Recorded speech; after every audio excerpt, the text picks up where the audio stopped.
Entonces, luego de ver algunos eh, puntos sobre la representación, sobre todo tabular y gráfica de los datos cualitativos, no se olviden, tabla de distribución de frecuencias, que tiene clases, en este caso, o rangos si tú quieres, no son simples etiquetas o categorías o nombres como las cualitativas, sino que las cuantitativas se distinguen por esto, ¿no? Tienen clases, ¿sí? O rango.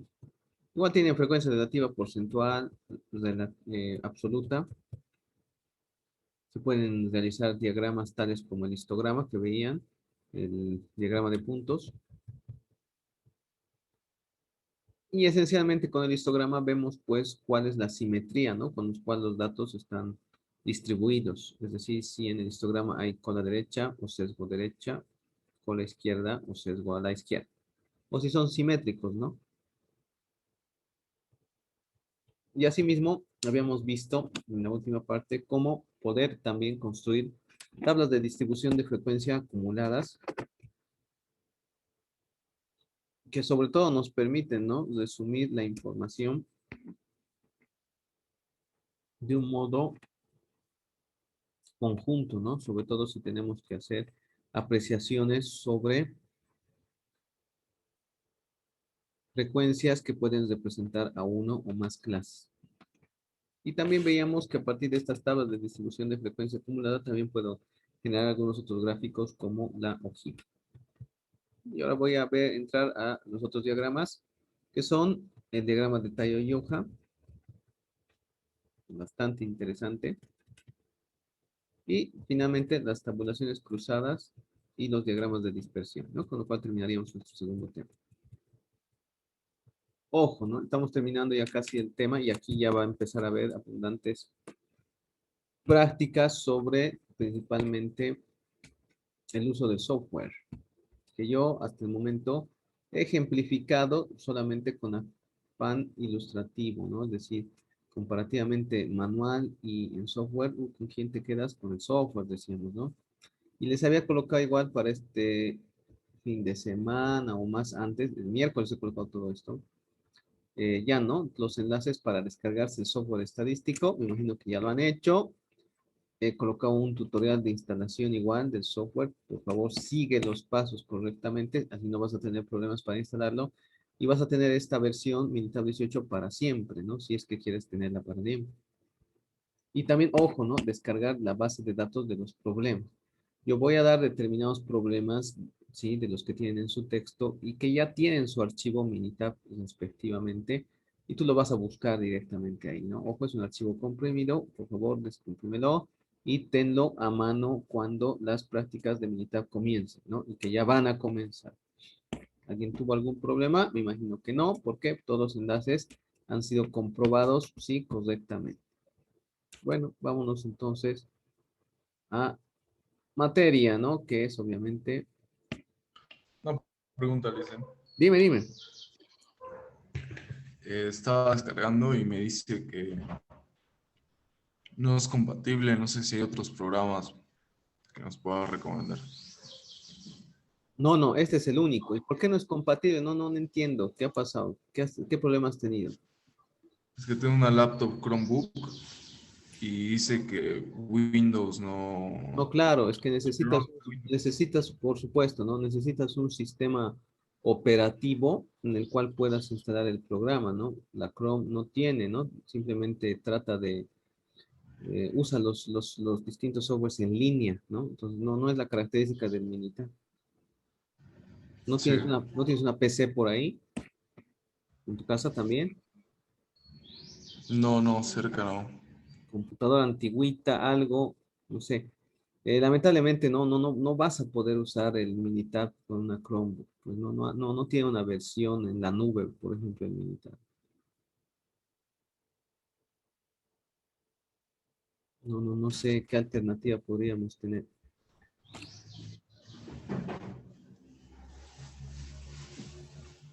¿No tienes Entiendo, gracias. posibilidad o no tienes una portátil más antigua, no sé, donde instales y solo ahí hagas tus prácticas?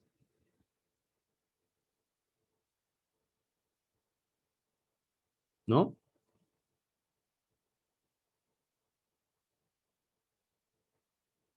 Porque necesariamente vas a necesitar, sí, ya sea una PC o una portátil con un sistema operativo en disco, ¿no? Para que instales el programa. Supone que este Minitab 18 es para Windows, sobre todo Linux, etcétera. Lo cual no es una característica de las Chrome que obviamente basan su funcionamiento tanto del sistema operativo como del software de la nube, ¿no? Sí. Con Excel no se puede. No, muy difícil. Lo puedes generar con Excel y también nuestro texto tiene algunas opciones para funciones estadísticas del Excel, pero no todo vas a tener, ¿ya? O sea, no tienes posibilidades de instalar en otra computadora o otra portátil. Sí, voy a buscar.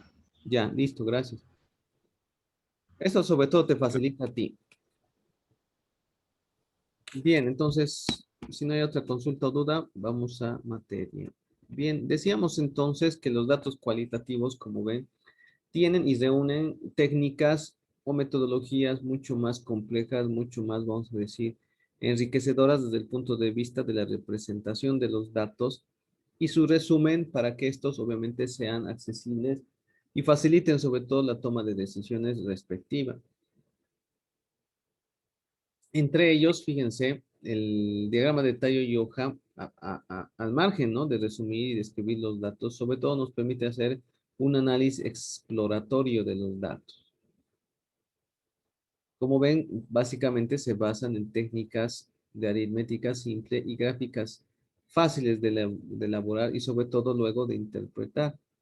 En el diagrama de tallo y hoja no solamente vemos los datos sí ordenados como por ejemplo lo hace un histograma, ¿no? Que reúne los datos alrededor de clases o rangos, sino que simultáneamente a la clasificación podemos observar también la forma en la cual están distribuidos los datos en conjunto.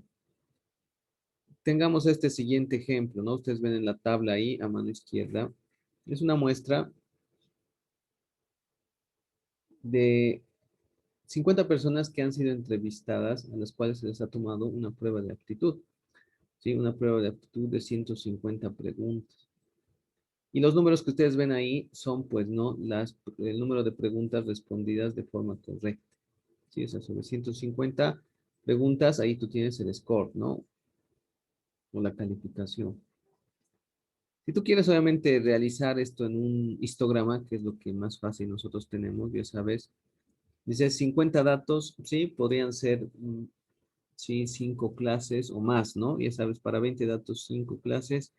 Y ya saben, el número de clases sobre todo varía dependiendo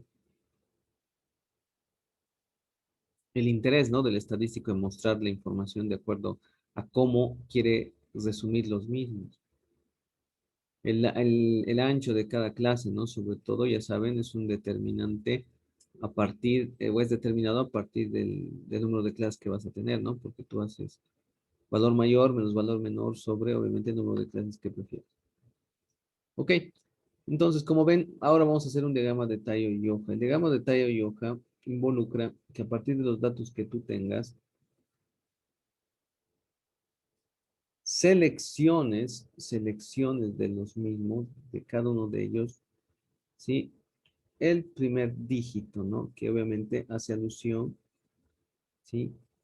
El o los primeros dígitos que hacen alusión básicamente a su posición numérica y su valor numérico. Como ven ustedes, tenemos que el valor menor, por ejemplo, es 68, ¿sí? Y el valor mayor, ¿sí? Es 141, ¿no? Que está por acá.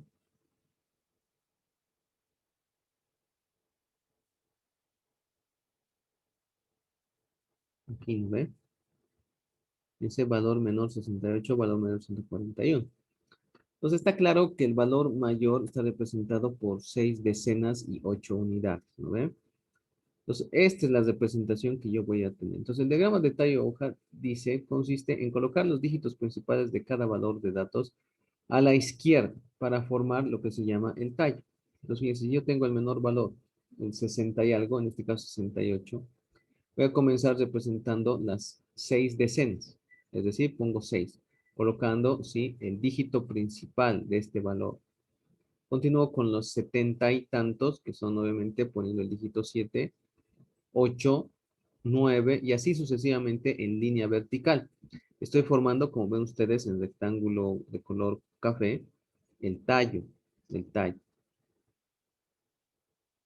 Como ven, tengo 90 y tantos, tengo valores mayor que 100, incluso iguales a 100. Entonces ahí, por ejemplo, tú sabes que los dígitos principales del 100 podría decirse o es una centena o son 10 decenas, ¿no? Entonces, si seguimos en esa idea, tenemos 11 decenas, 12, 13, 14. Estamos colocando los dígitos principales de cada valor.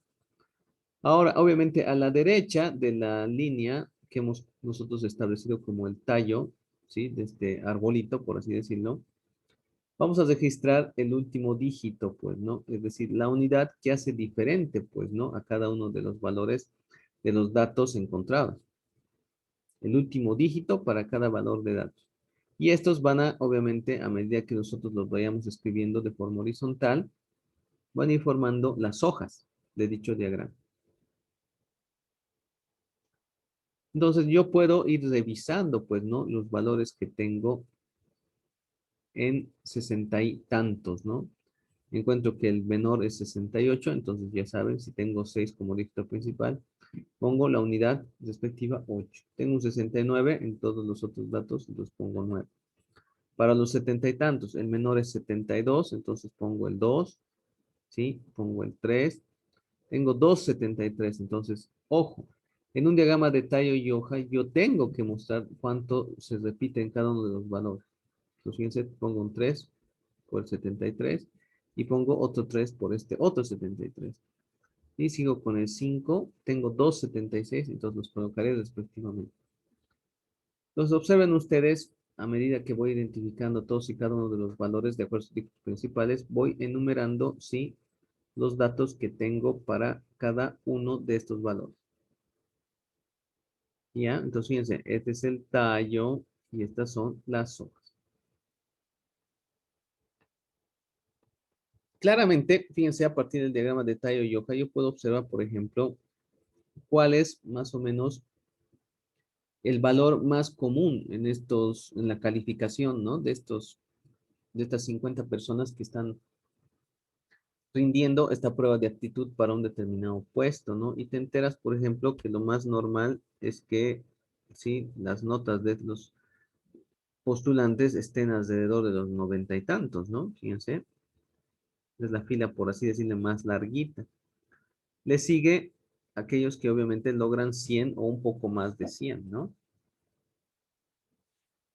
Sí, son menos los que logran calificaciones, fíjense, de 80 y tantos y los que exceden, ¿no? 210 puntos. Y como ven, seguramente quien ha sido contratado es este de menor frecuencia, donde tiene solo una nota de 141. El diagrama de tallo y hoja, como ves aquí en la figura, también se puede volcar. Entonces, si tú observas, volcando, volcando el diagrama de tallo y hoja, tienes más o menos lo que nosotros veíamos en un histograma, ¿sí? En un histograma, donde puedes ver aquí, aparte de las barras, ¿no? Con mayor frecuencia, si tú quieres, cuáles los valores que más se repiten. Si en este caso, por ejemplo, si te preguntas en cuál es la nota que más se repite, obviamente tú dirás que es, a ver, bueno, hay dos notas que se repiten con mayor frecuencia. Fíjense, hay 3 veces que se repite el 92 y hay 3 veces que se repite el 106, ¿no? Entonces, 106. Esa es la nota más alta que se repite un mayor número de veces, 3 veces, ¿no? Pero como ven, esta figura volcada del diagrama de Taylor y Johan nos muestra también un pseudo histograma. Ahora, efectivamente, a partir, ¿no? De visualizar esto, sí, como si fuese un histograma, podríamos establecer también cuál es el sesgo, ¿no? Que presenta este conjunto de datos que hacen alusión a las notas de estos 50 postulantes, ¿sí? No sé si bueno, Freddy López sigue, ¿no? Sin ponernos su asistencia. Voy a revisar. No ha tenido ningún aviso. Sí, pues no, no ha puesto. ¿Dónde estás, Freddy López, no? Ojalá que en la grabación veas que he llamado tu nombre N veces, Freddy López. Pero bueno, no estás. A ver, Gabriela Vilca, habilita tu micrófono y tu camarita también. Gabriela Vilca, habilitame tu camarita y tu micrófono. Ya, ojo, a ver, si los conocen a ellos, hablan con ellos, les van a comentar, pues, ¿no? No puede haber clases donde simplemente se conecten y lo dejen ahí, ¿sí? Tienen que participar.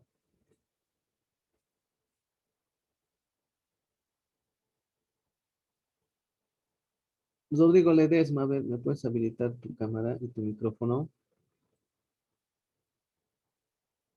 Rodrigo,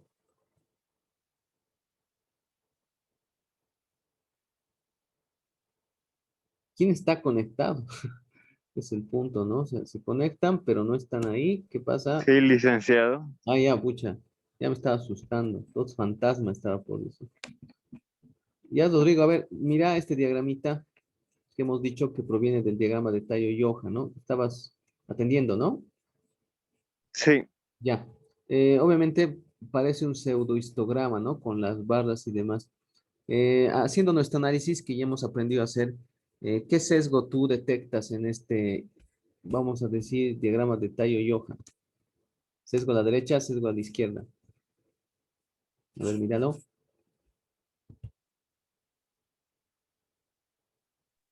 a la derecha. Ya, a la derecha, ¿por qué?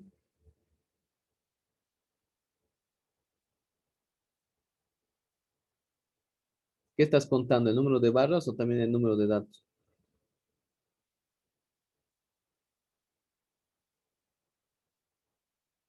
Rodrigo. El número de barras. Sí, el número de barras y también, pues, ¿no? Si vale la pena, si hay cierta igualdad de barras, también el número de datos. Esta sería la barra principal, ¿no? Hemos dicho la nota más común son los 90 y tantos, y tú tienes aquí 5 barras a la derecha, ¿no? Y simplemente 3 a la izquierda, lo cual sí tú tienes un sesgo a la derecha. Gracias, Rodrigo, tienes 15 puntitos. Como ven ustedes, la principal ventaja de un diagrama de tallo de hoja es que aparte de mostrarte el número de veces que puede repetirse cada dato, nos muestra también la forma de la distribución de los mismos. ¿Por qué? Porque los agrupa en pseudo clases, ¿no? Fíjense, 60 y tantos, 70 y tantos, ¿no? De acuerdo al dígito principal. Nos está dando de esta forma información más detallada o mayor información que un histograma. Ahora, el diseño de un diagrama de Tayo-Yoja no tiene pues una representación absoluta o vamos a decir única, ¿no? De acuerdo al criterio del estadístico, del investigador, un diagrama de Tayo-Yoja será distinto a otro, pues, como el que ven ustedes acá. A veces también puedo agrupar el diagrama de Tayo-Yoja de acuerdo a los dígitos principales, pero distinguiendo aquellos que obviamente, por ejemplo, se van a enmarcar del 60 hasta obviamente el 65 y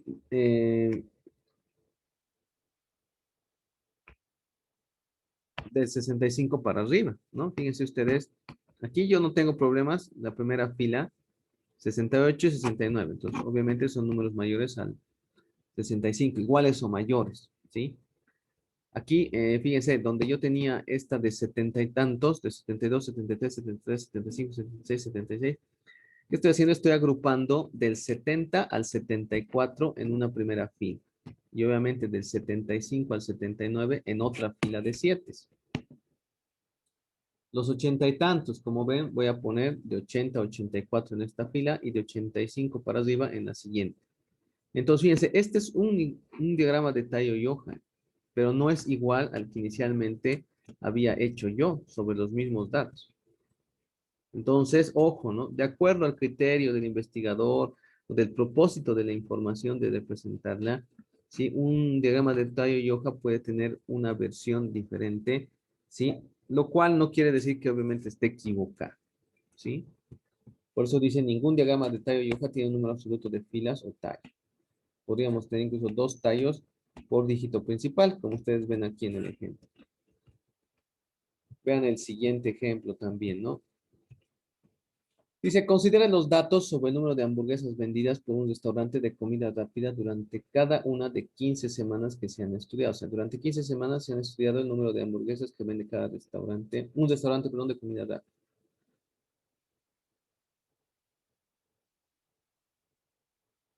Obviamente, el propósito es representar un diagrama de tallo y hoja. En este caso, como ven, yo voy a utilizar el procedimiento, ¿no? Para un diagrama de tallo y hoja, donde, sin embargo, dado que los números aquí son, pues, ¿no?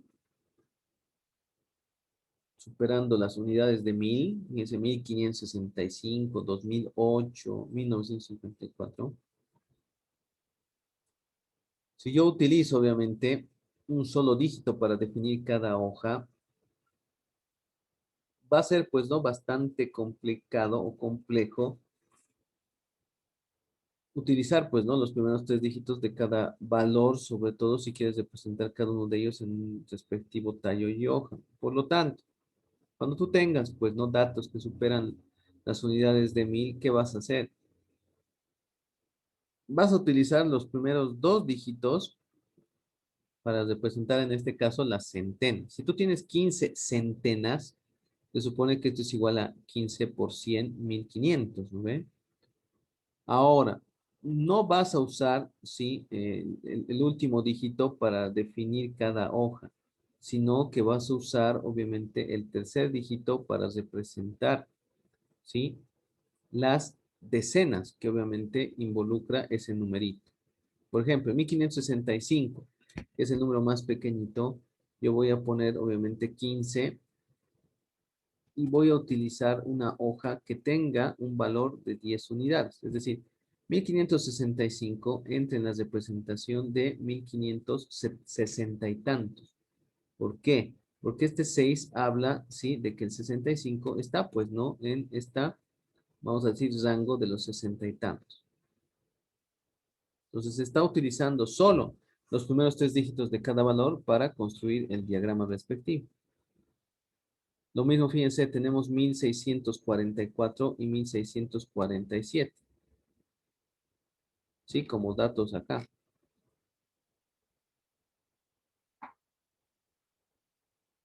Entonces, perdón, 1644 y tenemos 1679, ¿no? Entonces, estoy utilizando el 16 como 16 centenas que hacen los 1600. Y voy a utilizar, sí, el 4 para representar a las 4 decenas y el 7 para representar a las 7 decenas. ¿Sí? Entonces, fíjense, solo estoy poniendo el 4 y el 7. ¿Sí? Y así sucesivamente. De la misma forma, entonces, si tú vuelcas este diagrama, puedes tener un pseudohistograma con una información algo más detallada y enriquecedora que un simple histograma. ¿Sí? Entonces, fíjense, sobre todo cuando hay números muy grandes, ¿sí? El diagrama de tallo y hoja exige, pues, ¿no? Que a veces tengas que usar solo 3 primeros dígitos de cada valor para construir dicho diagrama. Entonces, si hay más valores, entonces, de igual forma, tú podrás ver, pues, ¿no? La forma más apropiada para construir tu diagrama de tallo y hoja. ¿Ya? Entonces, tenemos estos 2 ejemplitos.